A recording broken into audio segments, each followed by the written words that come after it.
Madonas sporta bāzē Smecersils ir atklāta 1,2 km gara rollerslēpošanas trase un jau ir notikušas pirmās sacensības – Latvijas rollerslēpošanas čempionāta pirmā kārta.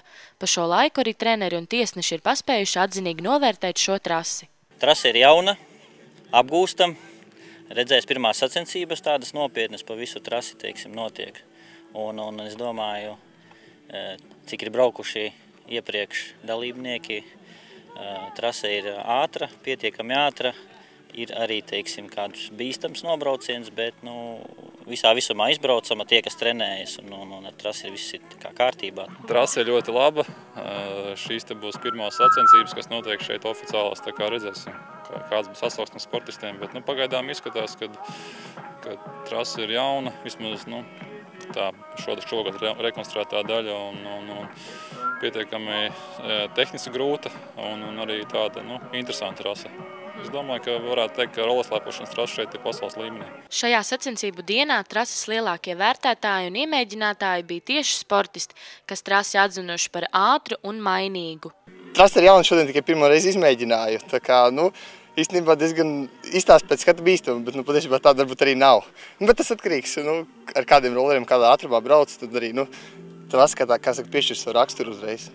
Tā. Trase ir tikai šogad uztaisīta. Pagaidām tauta nav pieradusi vēl braukt, bet visi saka, ka ļoti grūta. Tur divas virāžas ir, otra ir diezgan bīstama un tur ļoti ar lēniem rolleriem tikai izbraucama. Ar ātriem slicoļu rolleriem tur nav ko darīt, es domāju. Šī sporta veida cīnītājus karstums nebaida. Sportisti bija pozitīvi noskaņoti un gatavi startam, lai parādītu, cik ļoti viņiem patīk tas, ko viņi dara un kam tik ilgi ir trenējušies. 14 gadi aptuveni jau nodarbojos, tā jau mīlestība jau ir mīlestība un aizraušanās. Kā izvēlējos, sākumā draugi ieteica vienkārši. Interesanti, tur ir interesantas nodarbības, interesanti treniņi. Trašu maiņa, sacensības.